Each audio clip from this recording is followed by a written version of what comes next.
Kia ora Wrexham AFC, stoked to hear you're coming to Aotearoa, New Zealand, one of the most welcomingest places on earth. Heads up though, when teams come here, we don't just host the game, we welcome the players into our homes. It's called billeting.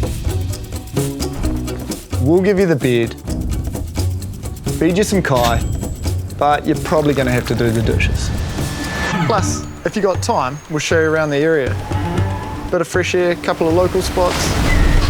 Oh, you could stay at mine, or my mate Johnny's pad, or Sophie's out east, or my brother's mate's Nan's place up north. She'll feed you up. Now that I think about it, there's heaps to do, and heaps of places you could stay. On mountains, near lakes, rivers, beaches, lakes that look like beaches, cities, a tent, if you don't mind roughing it, forests, wineries, hot pools, hikes, ski fields, swimming holes, drinking holes, post-match recovery, or the local marae for a welcome you'll never forget. Anyway, the door's open, the kettle's on, let us know if you need a place to crash.